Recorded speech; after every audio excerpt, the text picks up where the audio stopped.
যুক্তরাষ্ট্রের সাবেক president Bill ক্লিন্টনের ঘটনা দিয়ে আজকে আমরা আমাদের আলোচনা শুরু করব। যুক্তরাষ্ট্রের সাবেক প্রেসিডেন্ট বিল ক্লিন্টন অত্যন্ত জনপ্রিয় একজন মার্কিন প্রেসিডেন্ট। 2004 সালে বুকে ব্যথা হওয়ার পরিপ্রেক্ষিতে তার অ্যানজিওগ্রাম করা হয় এবং হার্টে ব্লক পাওয়া যায়। চিকিৎসকদের পরামর্শে তার বাইপাস করা হলো। এরপর ভালোই ছিলেন মোটামুটি। 2010 সালে আবার বুকের ব্যথা হলো, আবার অ্যানজিওগ্রাম করা হলো এবং চিকিৎসকদের পরামর্শে আবার 2টো রিং পরানো হলো। অল্প কদিন তিনি ভালো ছিলেন, এরপর মৃত্যুশয্যায়। এই যখন অবস্থা, তখন ক্যালিফোর্নিয়া বিশ্ববিদ্যালয়ের ডক্টর ডিন অর্নিশ এবং আমেরিকার ওহাইও অঙ্গরাজ্যের ক্লিভল্যান্ড ক্লিনিকের সার্জন ডক্টর কার্লডওয়েল বি এসেলস্টাইন, তাদের দুজনের তত্ত্বাবধানে বিল ক্লিন্টনের জীবনধারা পরিবর্তনের কর্মসূচি তাকে দেওয়া হলো এবং তিনি whole foods plant based diet খেতে শুরু করলেন, যেটাকে বলা হয় ভেগান ডায়েট। অর্থাৎ মাছ, মাংস, ডিম, দুধ বন্ধ থাকবে একটা নির্দিষ্ট সময় পর্যন্ত এবং পুরোপুরি তেল ছাড়া খাবার, সাথে বিকল্প আমিষ, বিকল্প উদ্ভিজ্জ আমিষ এবং প্রচুর ফল, সালাদ, সবজি, লাল চালের ভাত, লাল আটা রুটি, এইসব। আমেরিকার সর্বোচ্চ চিকিৎসা নেওয়ার পরেও মিস্টার ক্লিন্টন যখন মৃত্যুশয্যায় পড়ে গেলেন, তখন এই দুইজন লাইফস্টাইল এক্সপার্টের তত্ত্বাবধানে বিশেষ খাদ্যাভ্যাস পরিবর্তন করার ফলে তিনি ধীরে ধীরে সুস্থ হয়ে উঠলেন এবং 6 মাসের মধ্যে তিনি স্বাভাবিক কর্মজীবনে প্রবেশ করলেন। সুস্থ হয়ে মিস্টার ক্লিন্টন দেখেন কি পোস্ট দিয়েছে। ক্লিন্টন বলছেন তিনি এখন পুরোপুরি ভেগান। মিডিয়াতে এটি নিয়ে প্রচুর সাড়া পড়ে যায়, কারণ মিস্টার ক্লিন্টন তো একজন সেলিব্রিটি। ভেগান ডায়েট খেয়ে সুস্থ হওয়ার ঘটনা আমেরিকাতে প্রচুর আলোড়ন তোলে এবং ভেগান ডায়েটের যে শক্তি, প্ল্যান্ট উদ্ভিজ্জ খাবারের যে শক্তি, এটা নিয়ে তিনি নিজে ব্যাপক প্রচারণা চালান। CNN টেলিভিশনে তিনি ইন্টারভিউ দেন এবং ABC টেলিভিশন তাকে নিয়ে একটা বিশেষ নিউজ করে। চলুন দেখি ABC নিউজে কি বলা হচ্ছে। Someone we all know whose turbocharged appetite for fast food was matched only by his turbocharged personality, President Bill Clinton. He has made a big change in his diet. He is a vegan, raising the question if the first boomer president can press the restart button at the age of 65. What about the rest of the boomers? Here's ABC's Ryan Claiborne. There was a time when Bill Clinton never met a Big Mac he didn't like. I'm eating an apple fritter right now. Hillary Clinton persuaded White House chefs to cook healthier meals, which kind of worked. But it wasn't until 2004, when he had triple bypass heart surgery, that Bill Clinton truly got serious about changing his eating habits. Then last year, with the goal of shedding 20 pounds for daughter Chelsea's wedding, he cut out all meat, as he explained to Barbara Walters. For several months, I just essentially quit eating animal products, including dairy. So it's mostly what, grains and... I mostly eat vegetables, fruits, and whole grain bread, and I just feel better doing it. For more than a year now, Clinton has been adhering very closely to what's known as a vegan diet. Like a vegetarian diet, the vegan diet excludes beef, chicken, and pork. But the vegan diet goes even farther, cutting out fish and all animal byproducts, including cheese, milk, and eggs.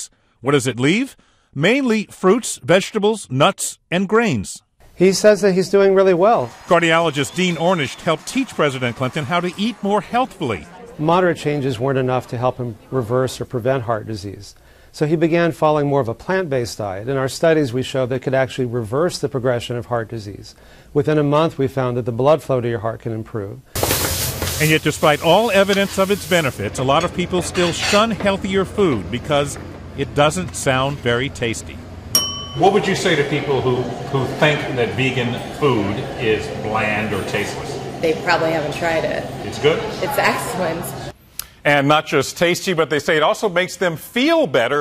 And Bill Clinton agrees as he celebrates this milestone birthday today. The formerly corpulent former president says he's slimmer, fitter, and feeling more energetic, Diane, than he has in years, he says. Are you intrigued? I tried a vegan lunch, and it tasted great. So one lunch at a time. That's a start. For Ron Claiborne. It's just a start. Okay, thank you. দারুণ একটা news যে শুধুমাত্র জীবনাচার পরিবর্তন করে যে হৃদরোগের মতো ঘাতক ব্যাধি থেকে মুক্ত হওয়া যায়, এই ভিডিওটি তার প্রকৃষ্ট উদাহরণ। এখন একটি প্রশ্ন সামনে চলে আসাটাই স্বাভাবিক। কী সে প্রশ্ন? বিল ক্লিন্টন আমেরিকার একজন সেলিব্রিটি, আমেরিকার একজন সাবেক মার্কিন প্রেসিডেন্ট, সর্বোচ্চ মানের চিকিৎসা দেওয়ার পরেও কেন তিনি সুস্থ হলেন না? উত্তর খুব সহজ, যে হৃদরোগ একটি লাইফস্টাইল ডিজিজ। এর মূল কারণ, এর পেছনের কারণ হচ্ছে ভুল জীবনাচার। কিন্তু বিল ক্লিন্টনকে সব দেওয়া হয়েছিল, সবচেয়ে ভালো ওষুধ দেওয়া হয়েছিল, সবচেয়ে ভালো বাইপাস সার্জারি করা হয়েছিল সাকসেসফুলি, এবং চমৎকারভাবে 2টো রিং পরানো হয়েছিল, কিন্তু তার জীবনাচারের মৌলিক পরিবর্তন করা হয় নাই। আবার যখন তার জীবনাচারের মৌলিক পরিবর্তন করা হলো, তিনি মাছ মাংস ডিম দুধ বন্ধ রাখলেন, তেল ছাড়া খাবার খাওয়া শুরু করলেন, ভেগান ডায়েট খাওয়া শুরু করলেন, 6 মাসে তিনি সুস্থ হয়ে স্বাভাবিক কর্মজীবনে প্রবেশ করলেন। তো চলুন এখন আমরা এই করোনারি হৃদরোগ নিয়ে একটু আলোচনা করি। বর্তমান বিশ্বের 1 নম্বর ঘাতক ব্যাধি হচ্ছে হৃদরোগ। 33% মৃত্যুর কারণ হচ্ছে হৃদরোগ সারা বিশ্বব্যাপী। বাংলাদেশে 36% মৃত্যুর কারণ হচ্ছে হৃদরোগ। হৃদরোগের পেছনের কারণগুলো কি? আমরা যদি দেখি, হৃদরোগের পেছনের মূল কারণ হচ্ছে নেতিবাচক জীবন দৃষ্টি, সামাজিক অস্থিরতা, পারিবারিক অশান্তি, অর্থনৈতিক অতৃপ্তি, ভুল খাদ্যাভ্যাস, স্থূলতা, ধূমপান এবং শারীরিক পরিশ্রমের অভাব। হৃদরোগ একটি লাইফস্টাইল ডিজিজ হলে কি হবে? বিশ্বব্যাপী এর যে চিকিৎসা দেওয়া হয় তা হচ্ছে ওষুধ, অ্যাঞ্জিওপ্লাস্টি এবং বাইপাস সার্জারি। অথচ আমরা দেখলাম যে হৃদরোগ থেকে পরিপূর্ণ নিরাময়ের জন্য প্রয়োজন জীবন দৃষ্টি এবং জীবন আচারে আমূল পরিবর্তন। কয়েক বছরে হৃদরোগ নিয়ে ব্যাপক গবেষণা হয়েছে। হৃদরোগ নিয়ে যুগান্তকারী গবেষণা প্রথম পরিচালনা করেন ক্যালিফোর্নিয়া বিশ্ববিদ্যালয়ের মেডিসিনের প্রফেসর ডক্টর ডিন অর্নিশ। তিনি প্রথমে 48 জন হৃদরোগীকে নিয়ে গবেষণা করেন এবং এই 48 জন হৃদরোগীকে তিনি 2টো গ্রুপে ভাগ করলেন। 20 জনকে তিনি প্রচলিত চিকিৎসা দিলেন এবং 28 জনকে তিনি তার মতো করে 6টি অনুষঙ্গ অনুসরণ করার মধ্য দিয়ে তাদের জীবন আচারের মৌলিক পরিবর্তন নিয়ে আসেন। সে 6টি অনুষঙ্গ কি? 1 নম্বর হচ্ছে পজিটিভ অ্যাটিটিউড। আসলে তিনি খেয়াল করলেন যে প্রত্যেকটি হৃদরোগীর জীবন দৃষ্টি নেতিবাচক, কি নাই তার, এটি হচ্ছে তার মনে সবসময় ভাসছে। তিনি বললেন যে no, you have to develop positive attitude. এবং তিনি বললেন তোমাকে ভেতর থেকে বলতে জানতে শিখতে হবে থ্যাঙ্কস গড, প্রভু তোমাকে ধন্যবাদ, হরিয়ম, শকর আলহামদুলিল্লাহ। নিজ ধর্ম বিশ্বাস অনুযায়ী তিনি পজিটিভ অ্যাটিটিউড, শকর গোজার জীবন দৃষ্টি তৈরি করার জন্য উদ্বুদ্ধ করলেন। 2 নম্বর হচ্ছে মেডিটেশন। মেডিটেশন নিয়ে ব্যাপক গবেষণা হয়েছে এবং মেডিটেশন একজন মানুষ যখন করে তখন তার রোগ প্রতিরোধ ক্ষমতা বাড়ে, রোগ নিরাময় করার ক্ষমতা বাড়ে। এবং ডক্টর ডিন অর্নিশ তাদেরকে নিয়মিত 2 বেলা মেডিটেশন করার জন্য উদ্বুদ্ধ করেন। 3 নম্বর যোগা। পৃথিবীতে যত এক্সারসাইজ আছে এর মধ্যে বেস্ট এক্সারসাইজ হচ্ছে যোগা। এবং তিনি তার রোগীদের প্রতিদিন 30 মিনিট যোগা করার জন্য উদ্বুদ্ধ করেন ফর টোটাল ফিটনেস, এবং সাথে দম চর্চা বা প্রাণায়াম। কেননা আমাদের শরীরের মূল এনার্জি সোর্স হচ্ছে অক্সিজেন, এবং সেই অক্সিজেন যখন প্রপারলি দেওয়া হবে তখন একজন ব্যক্তি পরিপূর্ণ সুস্থ হয়ে উঠবেন খুব দ্রুত। 4 নম্বর ঘন্টায় 4 মাইল বেগে হাঁটা।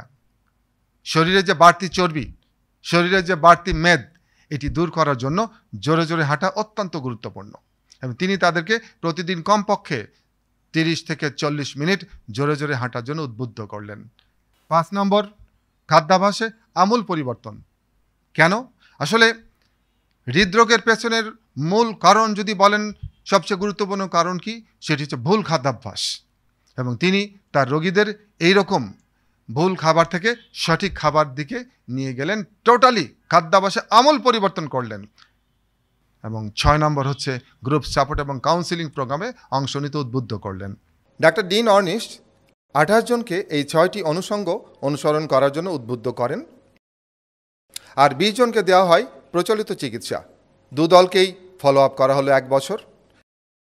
1 বছর পর সবার এনজিওগ্রাম করা হলো, পাওয়া গেল অভূতপূর্ব ফলাফল। যে 28 জনকে তিনি 6টি অনুষঙ্গ অনুসরণ করতে উদ্বুদ্ধ করেছিলেন তারা সবাই ভীতিকর বুক ব্যথা থেকে মুক্ত হন। তাদের কারোরই অ্যাঞ্জিওপ্লাস্টি বা বাইপাস সার্জারি করাতে হয়নি এবং 82% ক্ষেত্রে তাদের ব্লকেজ রিভার্স হয়। অন্যদিকে 20 জনের অবস্থা আরও খারাপের দিকে চলে যায়। তাদের অনেকেই হার্ট অ্যাটাকের সম্মুখীন হন, কারো কারো রিং পরাতে হয়, কারো বা বাইপাস করাতে হয়। ছোট ছোট নানান গ্রুপে এই পরীক্ষা পরিচালনা করেন। 30 জন, 40 জন, 10 জন, 100 জন, 200 জন, এবং প্রত্যেকটি গবেষণার রিপোর্ট এক্সিলেন্ট। তার এই গবেষণার রিপোর্ট তিনি আন্তর্জাতিক জার্নালে প্রকাশিত করেন।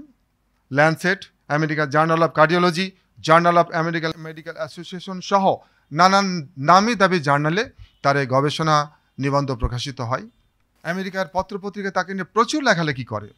নিউজিক তাকে নিয়ে কাভার স্টোরি করে, এবং কাভার স্টোরি কী বলছে দেখেন, can this man save your heart? এই মানুষটি কি আপনার হার্টকে রক্ষা করতে পারবে? কী দিয়ে তিনি হার্টকে রক্ষা করতে চাচ্ছেন? ডায়েট, লাভ অ্যান্ড মেডিটেশন, খাদ্যাভ্যাস পরিবর্তন, নিজেকে ভালোবাসা এবং meditation. And how dean Ornish is checking up medicine, এবং কীভাবে ডিন অর্নিশ মডার্ন মেডিসিনকে একটা ঝাঁকি দিয়েছেন।